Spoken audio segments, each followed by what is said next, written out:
We've all been there. I mean, you know that moment when grief just it enters a room and suddenly every word you know just evaporates? Mhm. You're standing there face to face with a friend who's hurting, and your mind is just scrambling for the perfect thing to say, only to land on, the safe, generic. I'm so sorry for your loss. Exactly, and it feels so It empty. is the ultimate social tightrope walk. You desperately want to help, you want to connect, but there's this fear of saying the wrong thing, Right. of causing more pain or breaking some kind of social rule, and it pushes everyone back into the safety of those meaningless platitudes. That fear and that reliance on a social script is precisely what we're challenging today. We're taking a deep dive into a really powerful personal reflection.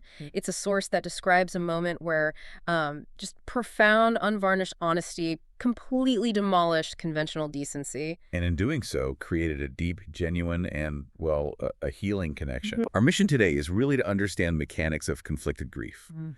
We're focusing on a very specific kind of loss, the loss of a parent after years and years of grueling caregiving. Yeah.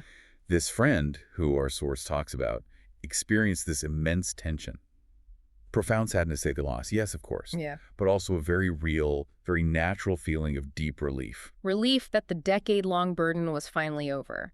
So we're confronting the core conflict right out of the gate.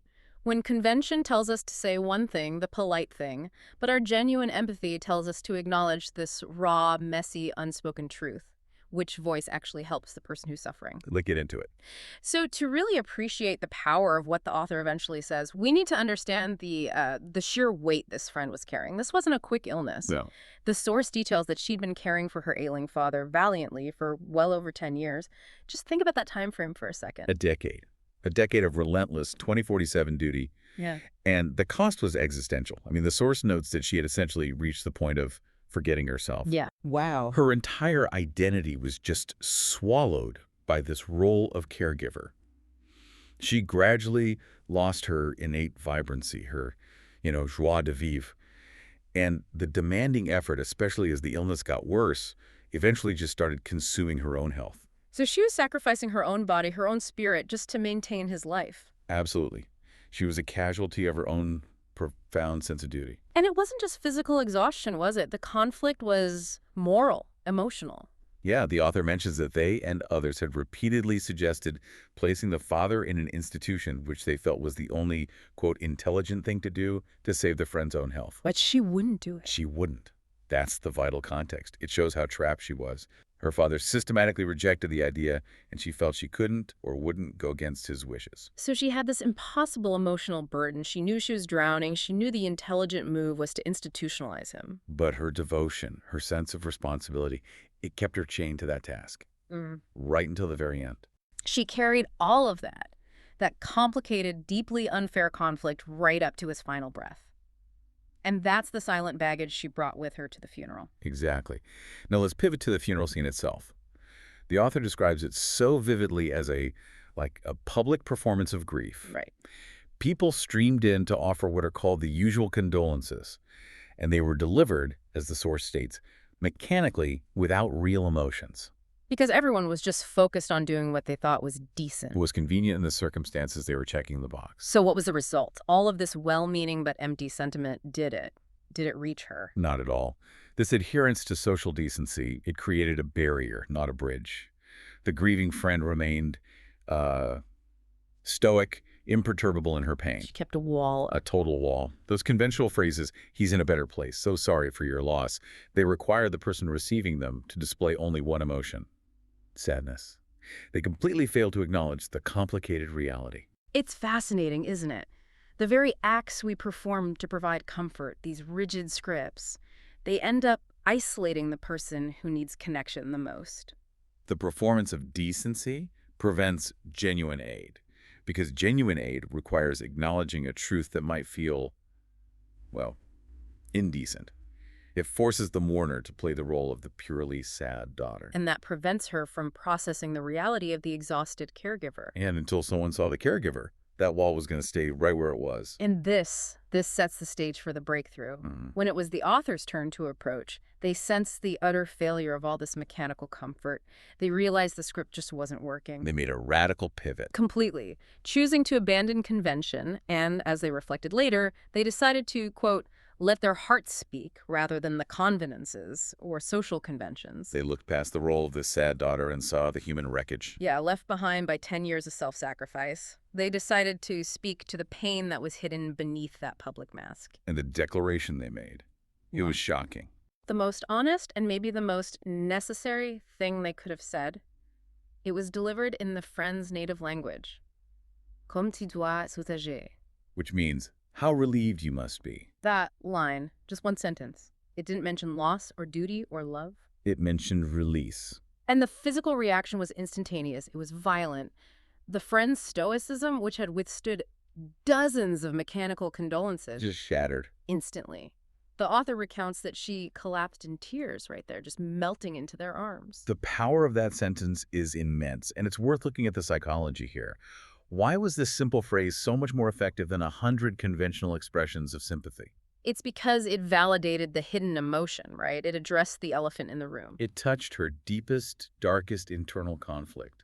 She was, of course, sad, but that sadness was in direct tension with this natural feeling of relief that comes when an overwhelming burden is finally lifted. And that relief, that feeling of liberation was, as the source puts it, tangled up in heavy guilt, or pesante culpabilité. Think about the weight of that guilt.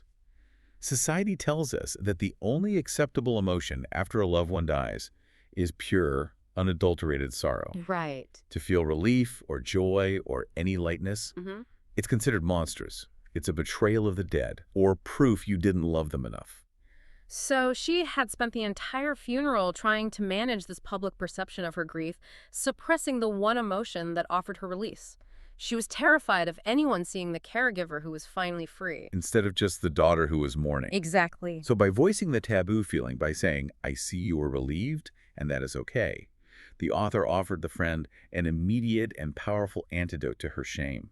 They didn't just offer comfort, they offered permission. Permission to be human, permission to feel the complexity of her truth. Yes. The source notes that the spontaneous declaration, without the author even realizing the depth of it, it offered the friend the possibility of considerably reducing her guilt. It acted as a profound balm. It shifts the dynamic entirely. Sympathy says, I recognize your sorrow. But empathy, in this case, said, I recognize your impossible situation, and I see all the messy, conflicting emotions it generated. So healing began not with acknowledging the sorrow, but with validating the shame. Precisely. But I have to ask a challenging question here. The author obviously had a spectacular outcome, but doesn't abandoning convention like that run an enormous risk? It's a huge risk. What if the friend had been deeply offended? What if she felt it was inappropriate and lashed out? I mean, is this something we should always try, knowing the gamble is so big? That's a crucial counterpoint. And it is a massive gamble. But the insight from the source is that the only thing that broke through her defensive wall was this extreme vulnerability from the author. The risk, the potential for a bad reaction, is precisely what makes the act truly empathetic. Because everyone else was afraid of that risk, and that fear is what isolates the vulnerable person. Exactly. Which brings us to this idea of empathy versus fear. The author reflected on why the dozens of other people failed. And why did they? They failed because they were silent or conventional, specifically out of a crushing fear of bad reactions. They were concerned about their own social comfort first. They were focused on avoiding the awkwardness, avoiding the outburst, avoiding the possibility that their comment might be judged as insensitive. Right. They were protecting their own performance in a social situation. And the cost of that self-protection is just devastating. The source clearly states that because no one dared to speak the complicated truth, no one was really helping her. Leaving her in great solitude in this moment of great vulnerability. That is the ultimate indictment of social ritual, isn't it? When we prioritize the script over the actual human being in front of us, we leave them in profound isolation exactly when they need connection the most. We create a vacuum of truth. And this helps us define the distinction between sympathy and empathy in a really practical way. Sympathy is easy. It requires following a known, safe path. You say, I'm sorry for your loss, you offer a hug, and you retreat. Empathy requires you to step onto unstable ground. It requires taking an emotional risk against the prescribed social rules to acknowledge the entirety of the other person's reality. The sad parts, the angry parts, and yes, The relieved parts. the relieved parts. It means accepting that grief is rarely clean, rarely simple. It's a tangled mess of conflicting emotions. And true connection comes from validating the entire tangle, not just the socially acceptable thread of sadness. And in this unique case, the author's risk paid off spectacularly. It didn't just provide temporary comfort, it offered a route to processing immense pent-up guilt. They didn't just offer a thought, they offered permission to finally breathe. So we've seen how convention, which is dictated by our collective fear of saying the wrong thing, it isolates the grieving person and forces them into a performance of simple sadness. And we've also seen how a single, raw, honest sentence can acknowledge the messiness of complex grief and act as a powerful catalyst for healing. It's just a remarkable story. It really is. The author concluded their reflection by saying that speaking with one's heart is certainly the best thing to do, that in all circumstances. Now, we focused intensely on the high stakes of a funeral and complex grief, but this principle applies to much smaller daily interactions. That's a great point. So I want to leave you with this final thought to mull over. What common interaction in your daily life is currently governed by a social rule, a fear of stepping out of line that is preventing genuine emotional connection? That's a powerful question. What conversation, big or small, are you avoiding or maybe whitewashing out of the fear of that bad reaction? Think about the relationships that might be enriched if you dared to acknowledge the messy, unscripted truth.